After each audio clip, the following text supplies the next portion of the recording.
So, very important guest I have with me right now, to my right-hand side. Ed O'Brien is here, guitarist from Radiohead, and now about to embark in April, I believe, the album drops, Earth, as EOB. But here's a question. Why didn't it come out last year? Because I read a number of interviews with you where you said it was going to kind of come out the tail end of last year, kind of October, November time. Basically, I had the album finished about a year ago, but I didn't have a record label. Right. And, you know, anybody who's in the music industry knows that, you know, if you're going to do a record and put it out properly, you have to find your home for it. Yeah. So it took a bit of time to do that. And once you sign, and we eventually signed in the summer, and then there's a schedule. Yes. And so they were like, can we release this in April? I said, whatever, absolutely. What were the criteria in your own mind to finding that home for it? Basically, the people who understood or felt the music most of all. I was very aware that, you know, where I come from is a very blessed place, but also I'm aware that, you know, maybe sometimes somebody might want to sign me because of what I've done rather than what I'm trying to do. And that for me was trying to ascertain who really feels this. And, you know, I did the rounds, and the label that I ended up with, Capitol, were just, I came out of a meeting with them knowing that I'd found my home. And because they really they felt the music. Extraordinary pedigree, Capitol Records. Yeah, I mean, it's quite a history. Yeah, and I didn't expect it at all. I thought I'd be on an independent. You know, Radiohead have been on XL Records for years now. But the way they responded to the music and the way they saw it and the way that, you know, when they listened to what I had to say about it and what I wanted to do, it felt like a really natural fit. I was interested to read about your confidence. Or lack of, right? Yeah. In order to become a solo artist, you had to overcome those barriers that you'd kind of set up for yourself. Yeah, I mean, I think that comes from being outside of your comfort zone. And I think as an artist, as a musician, that's the place to be. But also what comes with that is, you know, moments of being deeply unconfident. And I have to say that I don't think that's unique to me. No, it's not. and I think, you know, the history of Radiohead is that almost every album that we made, there's been a moment when, you know, we felt unconfident about what we were doing. And I think that's a very natural place of being out there, pushing your limits, you know, covering new ground. So for me, I mean, part of the process it's different because I've gone from a guitarist and a member of a band to a solo artist and singing. So it's that move to being a singer. Yes. How different a man are you emotionally to the man, say, in 1998? Oh, I just saw Marianne Hobbs, music DJ. Marianne Hobbs, yeah. In the lobby here at Portland Place. I haven't seen her since probably 1999, back in the day when she was DJing on Radio 1 and stuff. Yeah. And we said it seems like 1,000 years, and it seems like another lifetime.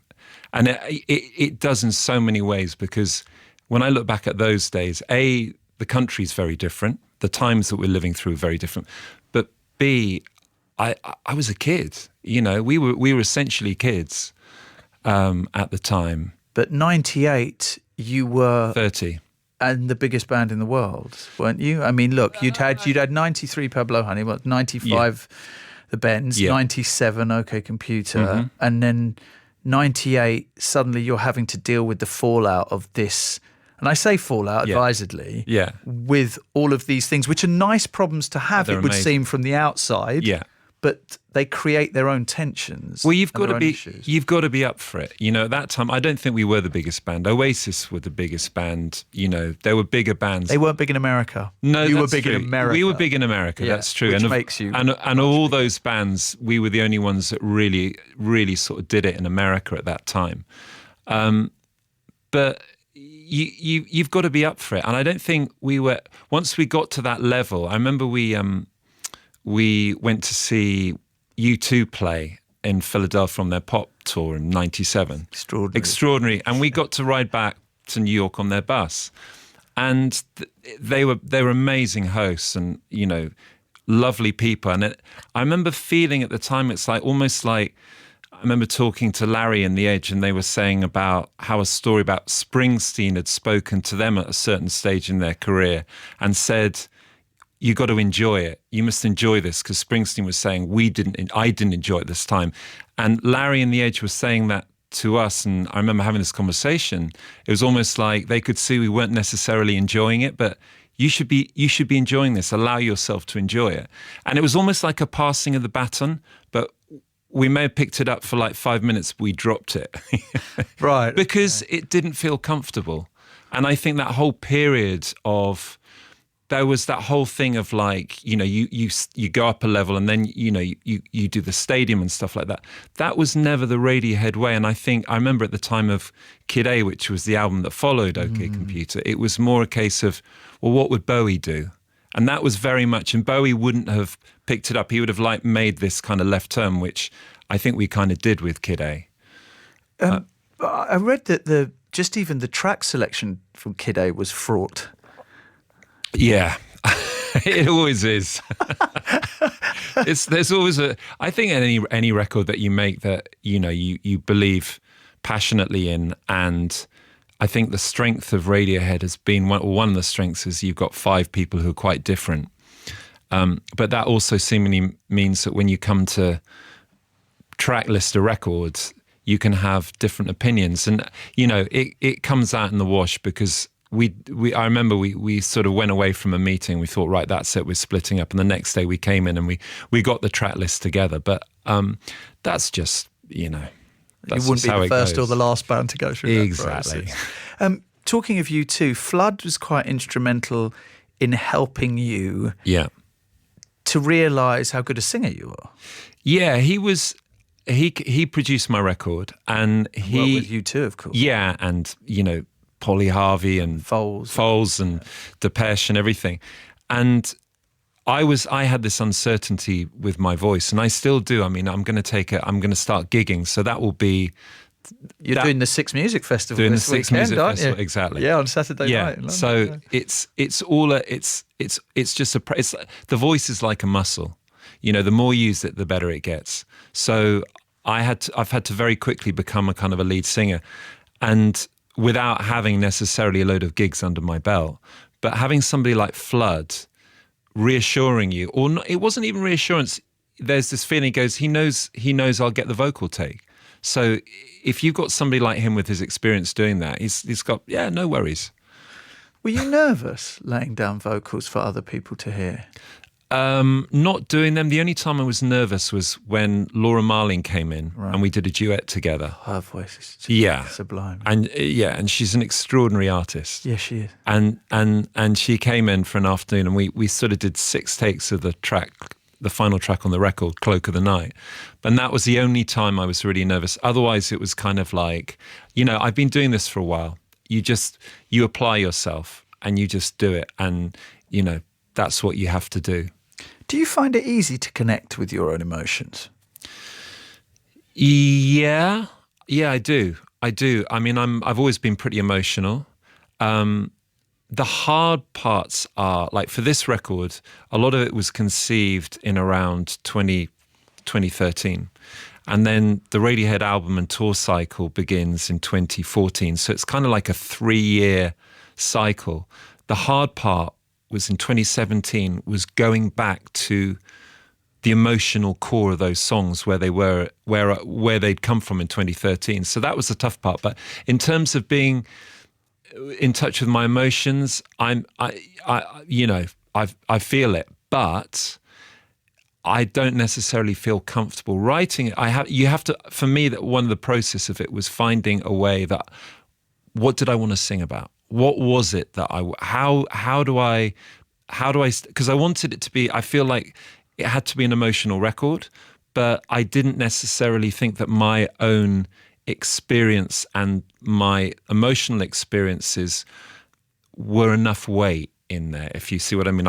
If I was just to sing about my daily day-to-day, that seemed to be fairly boring to me. Yeah, Well, you don't want to engineer a breakup with someone just so you can write a deep, heartfelt record. I mean, that's a bit extreme. No, and I'm a dad with small kids. Yeah. So there's a beautifully mundane part of my life that is really important, and it's the ritual, and it's the packed lunch, and it's the getting the kids to school. But when has there ever been a great I mean, there probably is, but that's not the stuff of... Feel free to text us on 85058 great school pickup time records that you've heard over the years. Yeah. But that is important to me, you see, that whole thing, and I was really interested in that thing of maintaining, being a father is a really important part of who I am as a human being.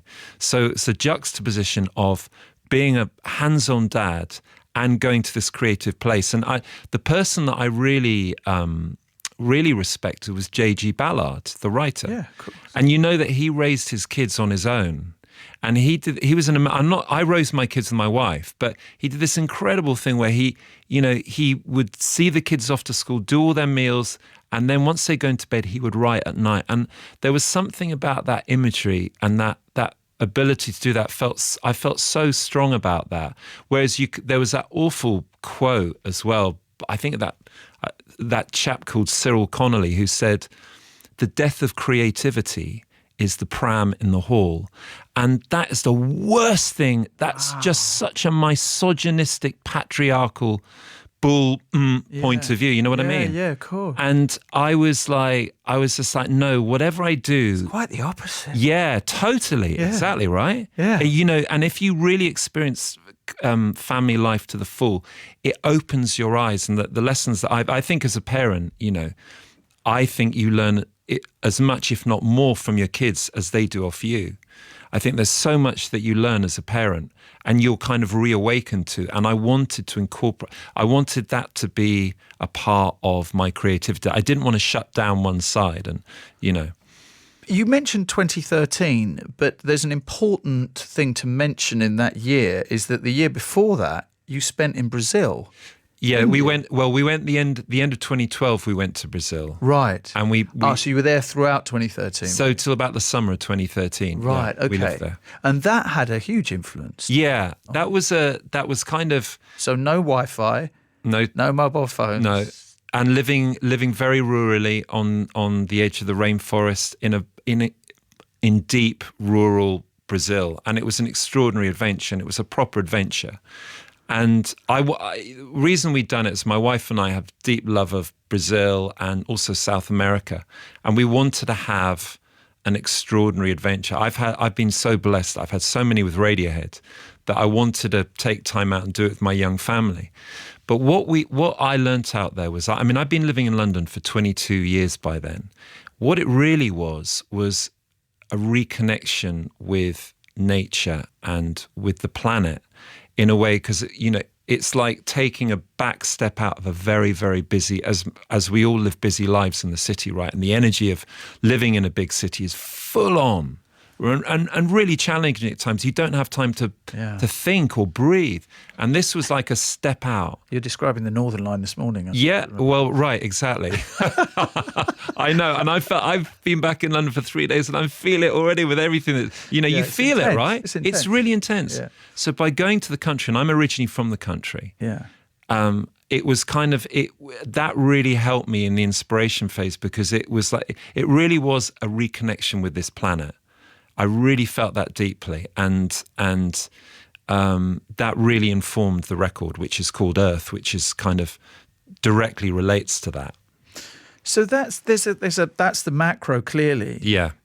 What is the micro contained within Earth? Because you wanted, as you said, you pointed out your emotions when making this song. What's the micro? The micro is the detail that, I had in my head this. So I was really influenced on the macro I was reading Walt Whitman, Leaves of Grass, which is an extraordinary, it's his connection with the planet in North America, essentially in the mid-19th century, and all its rough edges and all its, its beauty, but all its challenges, it's all in there, and his connection with the planet and the people on this planet. And so and also there's this, the other thing, the other very strong image for me was, that photo taken by Voyager 1 spacecraft of the planet, of the Earth, called the Pale Blue Dot. Yeah, And Carl Sagan. Yeah. Carl Sagan, and that was the working title for the record. And those words, I read them for the first time 6 years ago, and they were sort of like a belt round the chops. It was just like, oh my God, these are the most prophetic words of our time. And I think they resonate even more now. And it's literally, you know, for your listeners, it's the overview of this tiny pale blue dot, this photo of the planet. And he says something along the lines of, this is our home, this is us, every war that's ever been fought. You know, and it's incredible. It's the bigger picture. Yeah. But there wasn't just the words, there was this. Just listen to this for a second, because this definitely inspired you. Yeah. Primal Scream. Yeah. So there's Walt Whitman. Yeah. There's Carl Sagan. Yeah. And then there's Bobby. Then there's Bobby. Right. Yeah. Bobby Gillespie and Screamadelica. Screamadelica, the record. Yeah. So you heard, you revisited this record, didn't you? Yeah. I was listening to a lot of music. Let's fade it down. I was listening to a lot of music out there, as well as writing. I was listening to a lot of music and how it resonated. And I hadn't heard this record for years. And I put it on every day. I was in the middle of the Brazilian countryside. I'd have a brew. I'd have a cup of tea, like a good British boy, right? And I put this record on, and I heard Moving On Up, and it was just like, I got the spine tingle. It was like, this is it. There's something about this record, and I think it's that whole thing that they did on that record. Yeah. You know, it was a very important. It was where the rave acid house culture sort of had its not first legitimate album, but it was an extraordinary body of work. There were great albums. The EOB and Orbital had done great stuff, and that record was extraordinary. And it was just like, okay, it's this kind of record that I wanted to make. And I think also lyrically on this song, it's like that gospel thing of coming out of the darkness into the light. And that again was something that really resonated. But you took equipment with you, but you didn't want to make an electronic sounding record, or did you originally think that you were going to make something more electronic than it ended up being? Yeah, I took a whole load of gear. Let's fade out Bobby Gillespie there. We love Bobby Gillespie, but there you go. I think we've heard enough. Everyone knows Moving On Up. Go check out Screamadelica. It's great album. Still an amazing record. Yeah. I figured that I wanted to make something electronic. I took all the gear out, and because you know, a lot of my favorite music is that, and it's also kind of like the frontier of sound, and that's the place that I felt that I should be. And after about 6-7 weeks, I really wasn't getting anything back, and I'm doing a few doodles, and I heard that, and I was also like, I came back to this thing. It's like, well, what do I really want to do? Well, the acoustic guitar's in the corner. That's what I really want to do. I want to pick it up. So I got rid of the shoulds. And that was the moment where I followed my intuition. It's just like, no, what do you feel here? What do you really feel here? And that was my guide. Rather than thinking intellectually, this is what I should do, or, you know, that's the place I need to be. It's like, no, what feels right? And what is your writing timetable like? Are you J.G. Ballard-esque in trying to find time around your wife and your kids to make sure that you are a present father and a present husband, but also someone, you know, the cliche is, of course, that music chooses you. You don't necessarily choose it. So therefore, you are in some ways enslaved to this creative process. Yeah, you are. And it's I a beautiful type of enslavement. It's stages. Like the writing stage for me, I got into the fact the kids go to school back at 9:30. I was in my shed through till about 3:30 in the afternoon, and that was enough, you know, and that was enough for the day. And sometimes it would go on the evening, but then when you make a record, describe shed. I want to know what Ed O'Brien's shed. Well, you say shed, and I'm thinking there's forks hanging up there, and there's the potted plants. It was a posh shed in the garden in Islington. Right, okay. But I called it my shed, and it was outside the house, and it was a little. We built it, and it was just. Has it got a studio in there? Well, it was too small for a studio. I mean, I guess I could have done that. You know, Billie Eilish made her album in her bedroom. So, I could have done that, but I just wanted it. It was just my. You know what a home is like? You don't have any space that's your own. you know, and it was literally the Spend kids. so much time in the toilet. Yeah. Well, because it's the only time you can lock the door and no one will disturb you. Well, it's that thing that the kids go everywhere, right? And I remember they get back from school, because I'd usually do the morning pickup, and they'd sort of be looking through the glass into the window, like, "Can we come in?" I'm like, "You can't come in here." Are they banned from that? Well, we moved, but it was a place I kind of, what was good as established. So when they came in, it was like somewhere exotic for them. It was like they could sit down and look at the old photo albums and pick up a guitar and a ukulele or whatever, or hit a keyboard. But it was kind of like, you know what, this is actually Daddy's space, which was good, because it helped me. You know, if they'd been able to come in at will, that would mean that it'd have interrupted the whole process. What aspirations do you have for them, or what worries do you have that because of what they're born into, which is relative privilege, to make sure that they're grounded and understand the world around them? It's a good one, and it's the kind of perpetual thing that you want your children to be sentient, loving, kind human beings that will be a benefit to society. So part of our, they are born into privilege, but I was raised in middle-class Oxfordshire, which to a lot of people is privilege as well. Yeah. And it doesn't mean that I'm not a sentient human being. Indeed. I think one of our jobs is to, we've done a lot of traveling. We've been to a lot of places around the world where Brazil, a lot of poverty there. And we lived very rurally, and there's a lot of people with no money, but they would go to school with them. And there was, from a very early age, extraordinary. I think it's about having kindness and having an open heart. And that to me is the key thing, because of course you can't have every experience. I don't know what it's like to have been brought up, on a council estate in a high-rise block in East London or whatever. But I'm curious, and I want to hear people's experiences. And certainly, I think it's about kindness, and I think it's about listening to people and having, like I said, an open heart, if that makes sense. It does. Of course it does. This is kind of basics of humanity, really. Yeah. How is making an album with all your emotions, so you're not relying as 20% of a band, but your own emotions, has that opened you up more?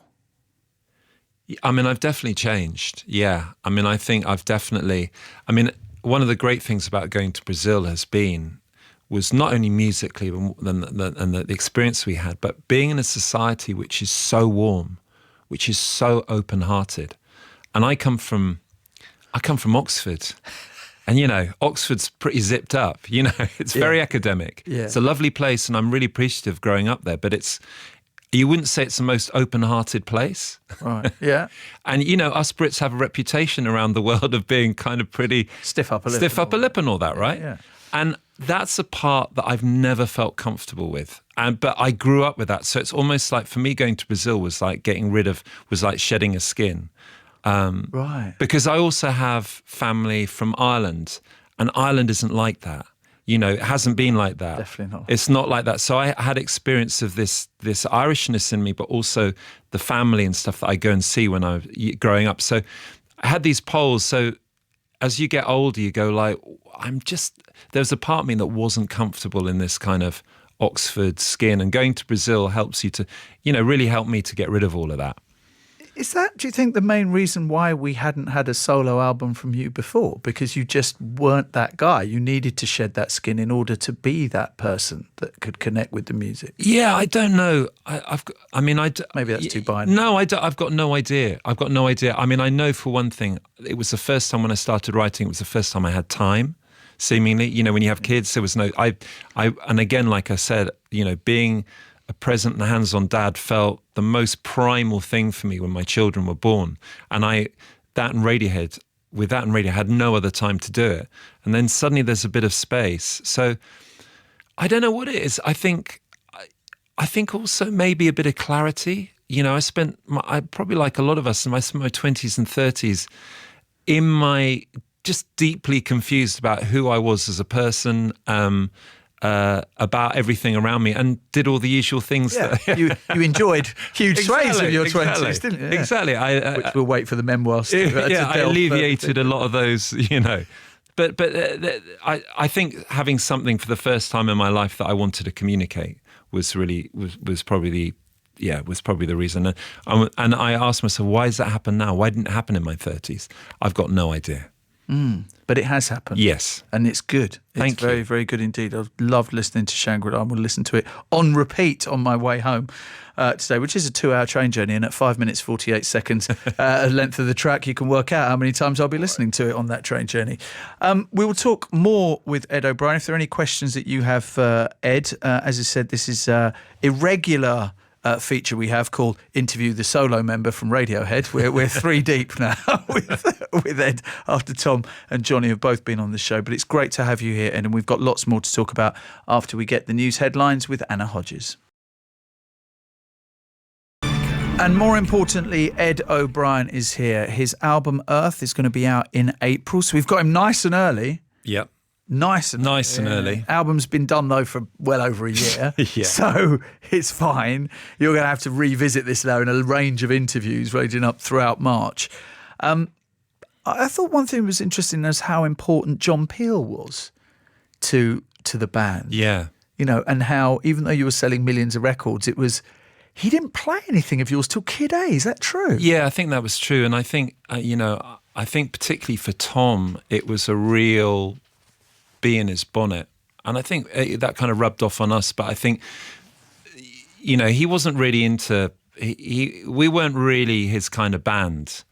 We were on a major label, we probably weren't cool enough. And I think at the time of Kid A, we heard his producer. I remember when we heard his producer had played John the records, and there was kind of that was a bit of a moment. It doesn't matter whether you got the Grammys or whatever. It was kind of, you get the Peel validation. That really meant a lot to the band, and we were hoping that we'd eventually get to be able to do a session sometime, or go to Peel Acres, as he used to call it. Yeah. And alas, he passed away, so we never did. But he was very important. What was professional validation for you then, other than John Peel? Because good grief, you had enough. I remember something that Bono went to the White House. I think it might have been to meet Clinton. Right. And Clinton asked him, or the Secretary of State at the time asked him what he thought the better album was between the Bends and OK Computer. Really? I'd never heard that. Really? Yeah. Okay. that Bono went to the White House, and this was the first question that was asked of Bono from someone at the high up and one of the most powerful positions on planet Earth. I mean, this is the kind of resonance I think that you created. Yeah, I mean, I think it's that thing of, it's probably more to do with, it was rather than realising something was half full, it was looking at something half empty. And I think it was like, rather than look what we've got, it's like, look what we don't have. And I think that was, that's something that you have to sort out. And where does that come from? Because some could argue that's maybe a degree of narcissism, in the sense that, you're kind of going, or maybe it's just nothing's ever good enough. Yeah, I think it's that. Do you know where I think it comes from? I think it comes from a deep sense of unhappiness. And I think that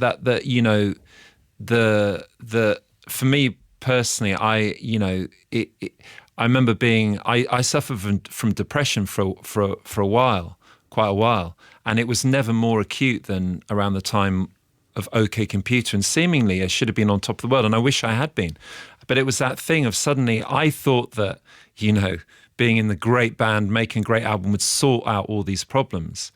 And for me, it only, I can only speak for myself, but highlighted, made that hole bigger.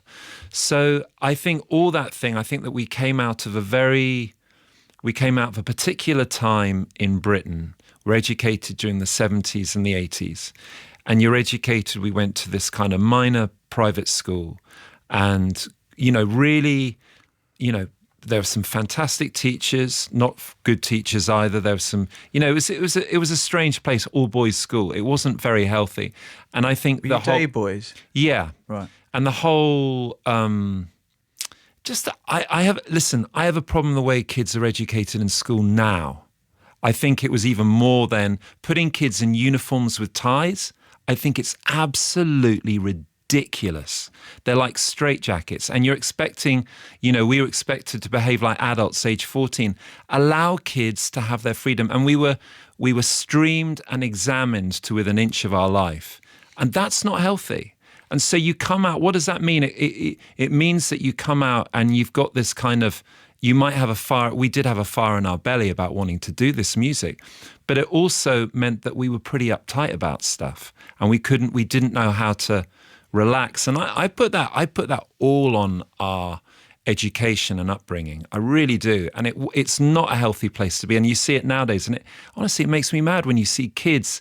I mean, when do adults wear ties nowadays? We don't. And you see kids in these ridiculous school uniforms. I was in Australia doing some promotion, and down at Bondi Beach and the kids are in polo shirts and they don't formalize kids. And this kind of formality, this kind of straitjacket that we put on our children is ridiculous. I think, in 100 years, people look back and go, why did we do this? And we were part of that. We were sort of educated as well, still with the kind of the last throes of the empire. And it doesn't make for a healthy, functioning human being. Look at the cabinet, look at our prime minister. He's an ex-Etonian. He's been through all of that. It doesn't make you a rounded, sentient human being. You're educated through fear and formality. And that's where all that stuff came with Radiohead. And I think part of the thing with us is kind of throwing that away, really. And being able to do that and recognizing that. Because I don't know if I can say came out of depression, because I don't know if it ever really leaves you, but you didn't use medication, did you? No. In order to come out of that. Am I right in thinking that it's something that is not in your life, or it is something that's kind of in the background always? It's kind of, I don't know. It's kind of it. I thought it'd gone away. Right. Okay. And then it came back for a bit. Right. But that was a lot due to circumstances. It was just, fine. But for me, the biggest thing for me, I didn't do medication, was meditation. Meditation for me, teaching myself meditation was the most profound thing that changed me and helped me deal with what I had. And, listen, let's be clear, it's personally for you, it worked, but it worked for me, yeah. And it's horses for courses. Exactly. And I got friends who've been on medication and stuff like that. I just, you have to figure out what it is, because listen, I think mental health, we know, is a big, big thing now. And thankfully, especially men, have been able to. Especially men, yeah. And it's really important finding out and dealing with it, because a lot of it does go back to our childhood and our education and the way we were brought up. But in the late 90s, Ed, you were the guy, as you've said, that was the kind of mum of Radiohead. Yeah. Right? So you'd put your arm around Tom if he was feeling like this. Who put their arm around you if you were feeling that way? I wouldn't let anyone put their arm around me, because I was quite proud. I wanted to be the rock.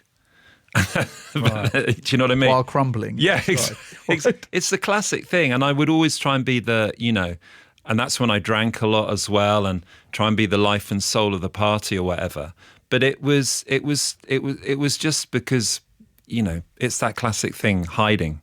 Yeah. And also as well, there wasn't the language for men to be able to discuss this, right? I mean, no. And, in a band that was formed at school, it's not like Radiohead's not like being in the changing room of a rugby team. It's not that kind of mentality. Right. But it's still formed at school, and it's formed, and you didn't want to reveal your insecurities. It could be a little bit, there's a bit of Mickey taking, which kind of healthy, but sometimes it was unhealthy.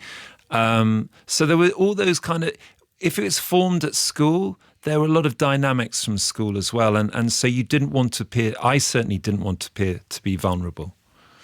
Well, that's the phrase that's used often, is a form of toxic masculinity, which of course a slightly straitjacketed boys' school is definitely going to imbue you with. Yeah. Isn't it? And I think as well at the time, if you think about, I think look at the music scene now. One of the things I love about the whole music scene is it feels like authenticity is the key.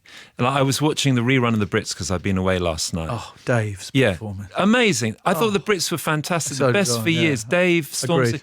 Lewis Capaldi. Yeah. He's himself. Like Yes. people like Lewis Capaldi wouldn't have been a big star back in the 90s because it was a bit like the Wizard of Oz. You had to put on a front. You had to be, there was a kind of an archetype for a band or a solo artist that you had to fit.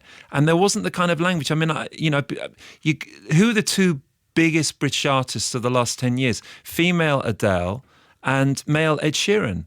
And there's a real beauty kind of boy and girl or man and woman next door. There's a familiarity to them. They're not trying to be, that rock star archetype. And I love that. And I think it's so much healthier now than it was 20, 30 years ago. I agree wholeheartedly. So getting back to Earth, what did you want to create? I wanted to create something really beautiful, colourful, warm, open-hearted and direct, and something emotional. I didn't want to make something that was I was talking to Flood, and Flood and I talked a lot about this. We wanted to make we wanted to make music from the heart rather than the head. So we didn't want to make a clever record. We wanted to make essentially a soul record. And hopefully that's what we did. And because, of course, what is music if you don't emotionally connect with it? What is it? And if you make it from the head, it's going to be very difficult to emotionally connect with it. Yeah, and You're very clever. Yeah, I mean, ideally you could have a bit of both. That's the aim. But I really was like, I wanted to make something straight. I wanted to make something warm and colourful and something that touched people. Well, look, let's finish by listening to your current single, Shangri-La, from the album Earth, which is going to be out. Do we have an exact date? It's mid-April, isn't it? It's April the 17th. April the 17th. Yeah. That's going to be released. So make a note in your diary and your phone, your calendar, for April the 17th, when EOB, the album called Earth. Let's listen to this track, Shangri-La. Such a good song. I wish that we had the full 5 minutes to hear it, because isn't that building and building and building is amazing. Congratulations. Thank you, Nick. And it's good to see you, Ed. Lovely to see you as well. Thank you for your time. And if you just pass on to the other two, I'm here. I will do. Okay, when next year and then the year after. Yeah, it's next one a year. Okay, yeah, one a year. One a year. So and then we'll start again in just make this an annual thing, right? Exactly. It's like kind of Marx's 5-year cycles of history. Yeah. We'll do that. Not saying I'm a Marxist just before anyone starts doing it. The BBC are in enough trouble as it is. I'm not doing it. Straight down the middle, neutral in all things. Yeah. Ed O'Brien, good to see you. Thanks, Nihal. Thank you. Okay, a brilliant story now about a kid who was bullied for his passion for books. He's attracted huge support from authors, bookshops and celebs. Now, Callum has just started a new school, and he was mocked on a closed group chat because of his Instagram account, which was reviewing his favourite books. Now, his older sister tweeted about it, which led to an outpouring of online support. He now has 85,000 followers, and his mum is Carla. Hello, Carla. Hi. So good to have you here. Ed O'Brien from Radiohead wants to leave studio, but he's still kind of listening to this story because he's a dad as well, and I'm sure he'd be interested in it. So Callum set up an Instagram page just to review books, right? Yeah, that's what it was. He's got a massive love of books, and he just set an Instagram account up. Totally harmless. Just, if anybody was interested, they could obviously, give him a follow and stuff. And he was just basically saying how much he enjoyed certain books. And that was really how it first started, so to speak. And what were the bullies saying to him? There were what it was there was an account already set up for the class, and obviously they had added Callum in when he first started, and it just got Callum's book account, loads of laughing faces and stuff, and just how he was a creep, this, that and the other, and I just said to him, just rise above it, completely ignored them, and then obviously that was when his sister heard about it, and she did the tweet, which went absolutely insane. How did it affect him? really badly on the Friday. I mean, the Friday night when it all happened, he was like in absolutely like tears. He was so worried to go back to school. Obviously, new in his school, it's not nice in any way for anybody. No. And you don't want people calling you. Do you know what I mean? And you don't at that age, because he's at like, it's such a hard age, 13 as well. And you kind of want to be like, don't you? And do you know what I mean? You don't want anybody. Well, nobody wants anybody making fun of them, but you want to kind of just mix in, and people like you, you know. And I think he was just absolutely devastated. He was in tears, like just really annoyed, and just thought, I haven't even done anything wrong. And then obviously I had spoke to my daughter, who's like a lot older than Callum, you know, and she was like, no, that's absolutely terrible, and ended up tweeting it. And It's Ed O'Brien's sitting here from Radiohead. He can't move from his seat. Ed, It's an amazing story. What a beautiful boy. Well done, Callum. yeah. Because I know, with kids, you want to be like when you're 13. You don't want to step out of that, do you? Yeah, I know. But personally, really, when you think about it, he's kind of getting the last laugh now. Yeah. He really is. He really is. Well, there you go. You got a shout out from Ed from Radiohead. Brilliant. Well Thanks, done, Ed. Mum. Well done, Mum, as well. Well done to you. Well done to you, Carla. That's Brilliant. that's Thanks so that's much. It means superb. a lot. What are his favourite books? Oh, what isn't his favourite Oh, I book? love He just that. likes everything. I mean, we've got books all over as I'm walking through the house. Has he read William Noughts Shakespeare. and Crosses? Do you know, by Mallory Blackman? No. Oh, he We needs to haven't get got on that. Yeah, he's had to write a list up, because we've got people as far afield as Saudi Arabia. We've had things like people contact me daughter from Dubai with book lists and everybody send us. So obviously everybody's just been so fantastic, and it just proves How many? to Callum that. Sorry, Carla. How many followers on Instagram did he have? 229. Yeah, how much are you? He had 229 when he started getting bullied. No, we had 40. He had 40 when he started Yeah. getting bullied. And how many does he have now? Well, the last time I looked on it was 229,000. Result. It's a He's going result. to be very popular at a school, I would think. Which proves, Carla, that there are more good people than bad people in the world. Oh, and he knows that now. He's realised it. He's got over 20,000 messages on Instagram that we're trying to get through. It's just crazy, but it's such a good story, and turning such a negative into such a positive. I keep saying to him how brilliant he is for standing up to them and continuing with his love of reading. And how the people who were horrible to him, have any of them apologised? Oh yes, we had all the apology messages when it started to get really big. Oh, funny that. Yeah, we had all that. Yeah, we had all that. I didn't think I was being nasty, do you? Yeah, and I just said, don't reply, leave it. Do you know what I mean? And yeah, he's quite a strong kid. Do you know what I mean? Oh. And he's just said, like, nobody's going to stop us from reading, so No. just continued on. No. Gosh, what a Yeah. career he's got ahead of him. Superb. I know. Super. You must be very proud of him. I'm absolutely massively proud, but I also... And his sister. Let's not leave his sister out there. I know. His sister's- She's just on the phone and just constantly busy trying to get back to everybody, bless her.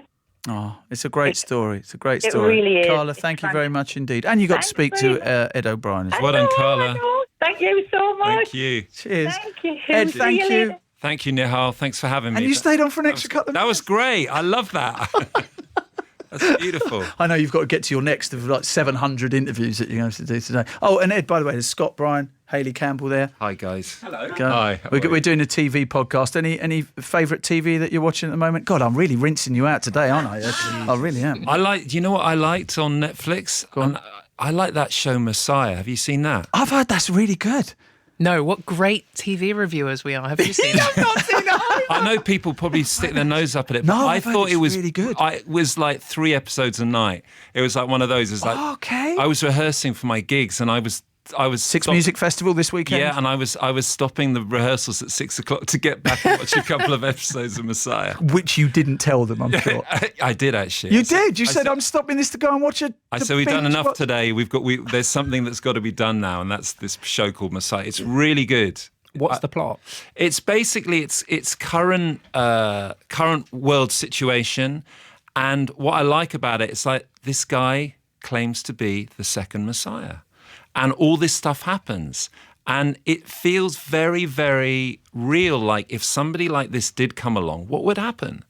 And the reactions, because people think obviously he's a fake news, right? Yeah, and then other people, he's like this cult hero, and it's such a great show. And is he or isn't he, or is it clear that he is? No, it's not clear. Okay. And you think it's that great thing. You think you've got it all sussed out, and you think that he's a fraud and a fake. And I'm not going to say what happens because the last episode is killer because it's all set. It's all set for the second series. Okay, all right, okay. I promise now we'll let you go, Ed. Yeah, all right. Before thanks. you end up. He's pretty good though. He's good. I know. Stay till 4. Yeah, he was good. Wish he could. Thanks, guys. He's got to get on public transport and get to the next one. Cheers, Ed. Cheers. Ed's album Earth is out on April the 17th. Good to see you, Ed. Brilliant. Cheers, man. That's so good. We've got Ed O'Brien from Radiohead here to tell us about a TV thing. Okay, cue the music.